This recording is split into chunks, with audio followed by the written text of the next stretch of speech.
Murid-murid yang terkasih, di dalam video kali ini kita akan membicarakan sekali lagi tentang bab 9. Dan kali ini kita akan membicarakan secara spesifik mengenai kejadian-kejadian penting yang harus kalian perhatikan di dalam bab ini.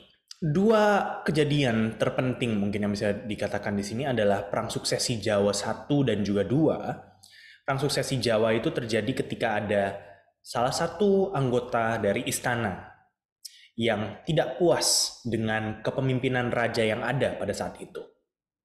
Oke, lalu mereka memberontak dan mencoba untuk merebut tahta. Nah, di dalam bab kali ini kita menemukan dua PSG yang terjadi, PSG 1 dan 2. Nanti di bab selanjutnya akan ada satu lagi PSG yang terjadi. Dan di sini kalian bisa melihat kubu-kubu yang berperang. Di dalam PSG 1, kita melihat raja yang bertahta pada saat itu, Amangkurat III, dilawan oleh pamannya sendiri, Pangeran Puger, dengan VOC. Dan lalu nanti dengan bantuan VOC, Pangeran Puger pun berhasil menendang keponakannya dari tahta, dan dia pun mengambil nama, title, Pakubuwono I. Begitu. Itu PSG 1, nanti kalian bisa baca sendiri apa yang terjadi.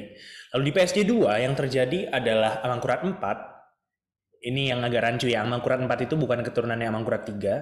Sekali lagi, Amangkurat itu title, Pakubuwono itu title juga.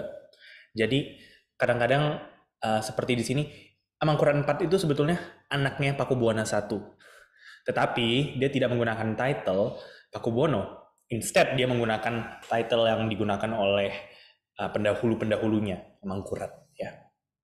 Jadi di sini kita melihat Amangkurat IV bersama dengan VOC melawan para pangeran pemberontak lainnya.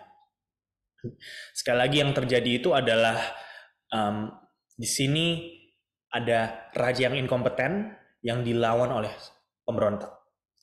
Dan di dalam kasus PSG 2, Amangkurat IV berhasil menang. Begitu. Jadi para pangeran pemberontak tidak berhasil menduduki tahta di PSG kedua ini. Dan kita bisa melihat di sini sebuah pola ya, sebuah pola bahwa siapapun yang didukung oleh VOC sejauh ini mereka akan menang. Di PSG 1 yang menang adalah sang pemberontak bersama dengan VOC, lalu di PSG kedua sang raja bersama dengan VOC menang. Gitu. Jadi kita melihat itu bahwa penguasa Jawa terus tanda kutip memperalat VOC juga begitu.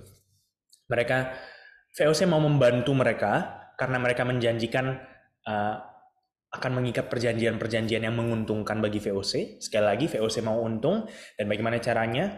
Mereka mau mengikat perjanjian-perjanjian yang bisa memberikan keuntungan uang ataupun juga resource, sumber daya yang besar. Tetapi penguasa-penguasa ini meskipun mereka sudah dibantu, seringkali mereka tetap ingkar janji. Mereka tidak membayar hutang, mereka tidak menepati apa yang sudah ditandatangani. Ada tanda tangan tidak ya waktu itu? Tapi yang sudah disetujui di dalam perjanjian-perjanjian begitu. Dan lama-kelamaan penguasa-penguasa ini pun juga semakin resah sebetulnya kepada VOC.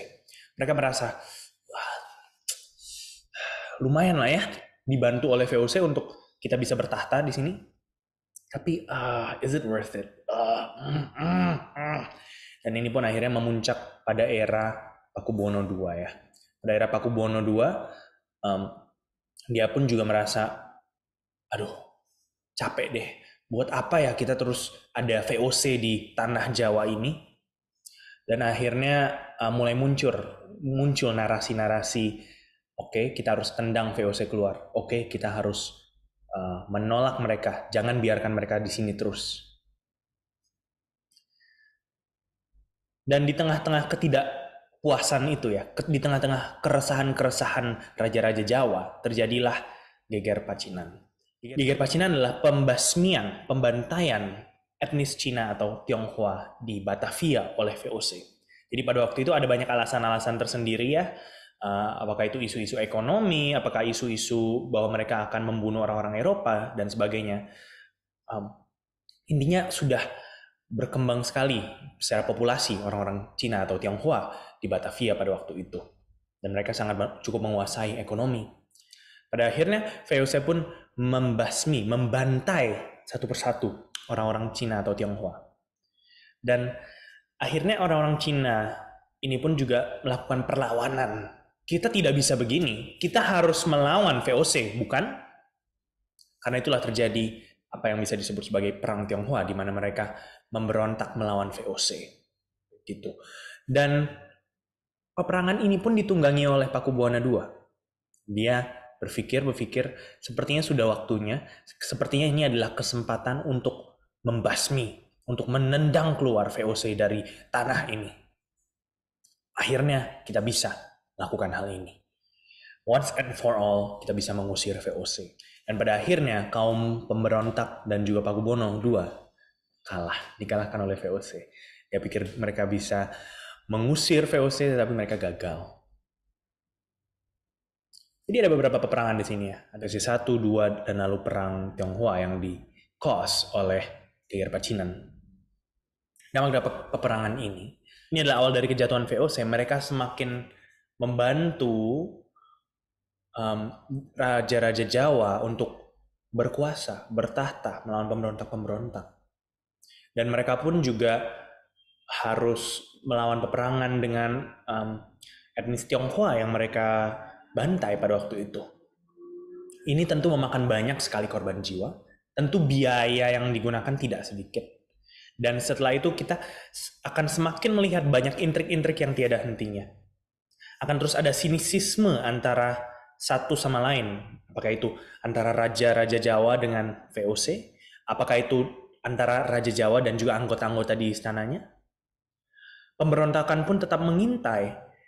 Masih ada beberapa pemberontak lainnya yang masih belum dikalahkan di sini. Lalu kita juga melihat bahwa rakyat pun makin tertindas. Di tengah peperangan ini, di tengah interest penguasa-penguasa untuk mempertahankan kekuasaannya dan sebagainya, rakyat harus membayar harga. Seperti apa? Kalian harus lihat sendiri, kalian harus baca sendiri. Jadi akhir kata, di dalam bab ini kita melihat bahwa nasib Jawa dan VOC semakin berkait. Kita juga melihat bahwa ketidakstabilan di Jawa semakin memuncak. Ya, semakin memuncak. It's at the tipping point, sebentar lagi akan meletus begitu. Dan kita melihat masih ada satu PSG lagi yang harus diperangi di bab selanjutnya. Seperti apa kisahnya?